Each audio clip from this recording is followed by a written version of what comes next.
Let's get it. Subscribe to the channel. Whatever. Y'all set it down. Let me do this. Hello, ladies and gentlemen. I go by the name of GODGOTHAM Got Game, and welcome back to the channel. The second channel. I try to get a thumbnail. Y'all see the title. And today we got your boy Toast, and this is Naruto versus Luffy versus Ichigo. Is it a fair fight? Yeah, I want to see what it's gonna be about, bro. Cause you already know me, man. Like I said, to me, I'm gonna say Naruto is bodying them all. Like I told y'all before, Ichigo is not that guy. Ichigo cool, but Ichigo is not that guy. And Gear 5, Luffy Gear 5, it looked very impressive. I'm not gonna hold you. I still gotta know more about it. I still want to know more about it. But yeah. So y'all already know. Anyway, how y'all day been? Y'all been doing good? I've been doing so y'all already know. Link up down in the description below. Like, comment, subscribe if I do, man. I'm a slogan. I'm the greatest and the worst. I am GODGOTHAM. Recently been on my channel, you'd know that I uploaded a video titled Why Goku versus the Big Three Isn't Close, where Goku and the Big Three were compared and the video did numbers. So why not? Who would win in a battle of the Big Three? Indeed, right here. Like I said, Gear 5, very impressive, bro. Ichigo, you cool, but you is not that guy. You is not him. Naruto bodying them all. This just isn't. This not a fair fight. 3. No Goku, no wankage, just what I believe to be the peak scaling for these three without getting into the stuff like Universal Naruto or Multiversal Bleach. And although I know this video will draw massive upon massive amounts of absolute cancer in the comment sections, it's absolutely worth it because the views will be crazy. I hope. Naruto Uzumaki, Monkey D. Luffy, and Ichigo Kurosaki. 3 is some of the most heavily debated anime characters within all of power scaling ever. Well, aside from Goku. But who would actually win if we didn't say Tommy? You forgot to say Tommy. Say Tommy. Let's go. Threw these 3 in a ring and let them battle it out. Also, I want this video to reach a bigger audience, so if you've watched this video and enjoyed, be sure to like and subscribe as it helps a ton. I'm trying to hit 20,000 subscribers, and if you want to be a part of that milestone, it'd help me out a lot. Also, apparently a large portion of my audience doesn't sub to me, so if you're one of those people and enjoy my content, be sure to do that as I'd greatly appreciate it. Also, I want to get this out of the way. The power systems will be equalized, so I don't want to hear that, oh, but he doesn't have Haki, or, but they can't see Ichigo, or something dumb like that. Alright? Okay. Kaguya Otsutsuki is an extremely important character when it comes to scaling Naruto. Kaguya had the capabilities of destroying her dimensions using her expansive truth-seeking orb. This dimension that Kaguya could destroy was shown to have a star and a moon, which would pretty concretely solidify her star level scaling.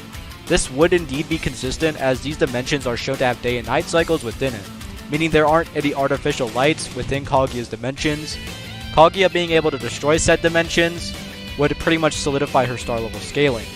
Naruto was also able to overpower Kaguya using Boil Release, and within the movie, Naruto the Last, Naruto fights Toneri, who is stated on the movie's box set to be the strongest enemy Naruto has faced so far, and had chakra comparable to that of Kaguya, and being the strongest enemy Naruto has ever faced would also include Kaguya, as this movie takes place after the events of the 4th Great Ninja War.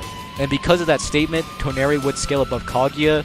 Toneri's entire plan throughout the movie was to punish humanity for misusing chakra, and decided to hurl the moon at Earth.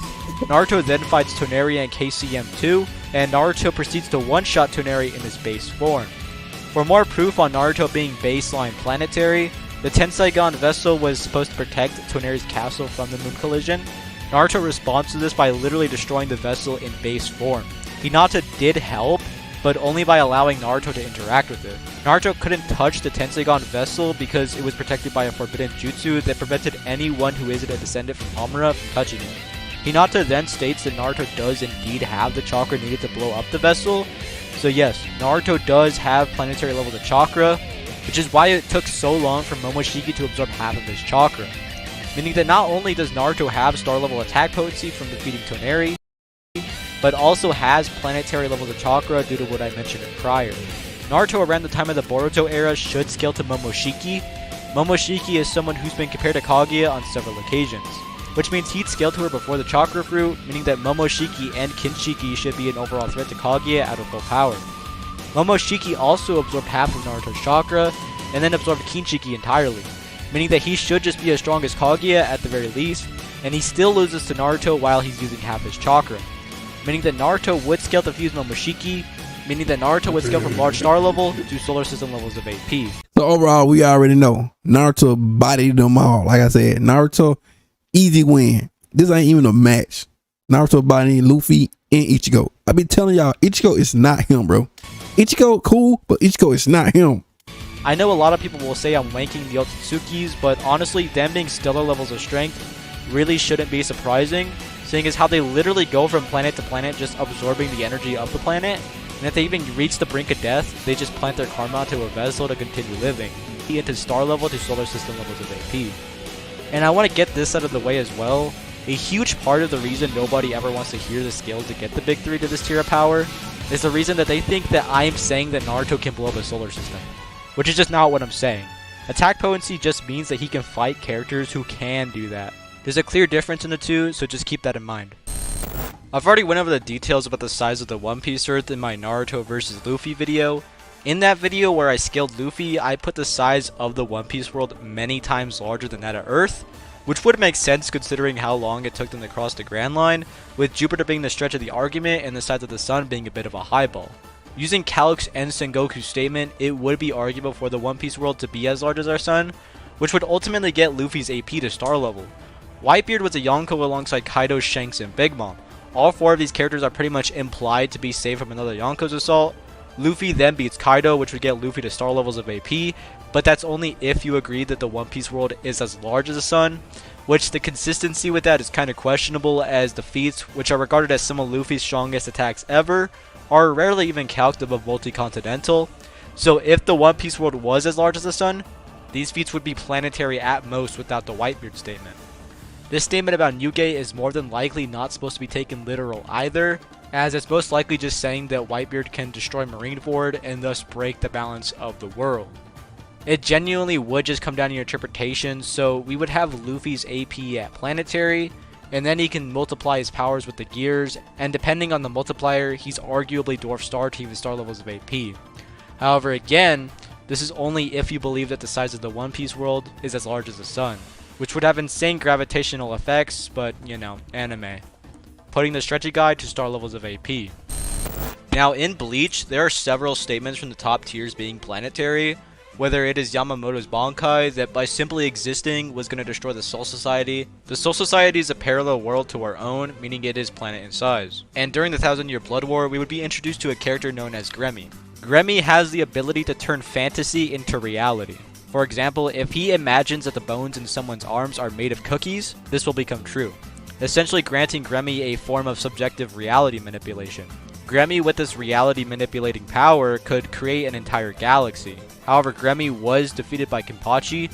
Horn of Salvation Ichigo scales above this Kenpachi pretty blatantly due to the amount of amps he receives throughout Bleach.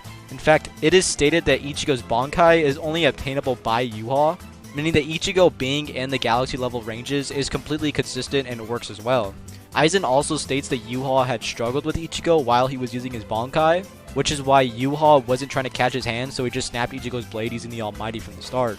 So Horn of Salvation Bankai Ichigo was capable of even giving someone like Yuha a run for his money.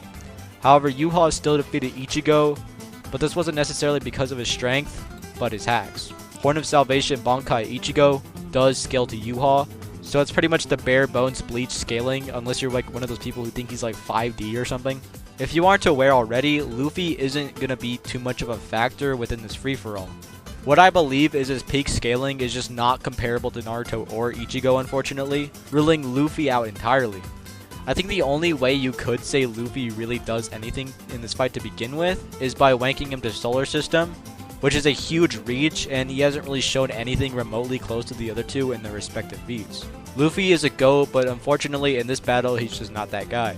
And while Naruto is pretty concretely into the star to solar system ranges, it's not holding up to par with Ichigo's galaxy level scaling. A huge factor would have been speed, as there are multiple arguments that you can make for speed for all of these guys, which is why I chose to equalize speed, so it really just comes down to scaling and hacks. And unfortunately for Naruto, he's not holding up to par with Ichigo. So yes, Ichigo wins, but it doesn't matter because Goku beats both of them. Man, there you have it, ladies and gentlemen. Oh my god. So hey, you say Ichigo, like I said, I always say Ichigo can't, Ichigo, I disagree, bro. Ichigo is not bodying. Ichigo is not bodying Naruto, bro. But everyone's entitled to their opinion, bro. You know, y'all know me.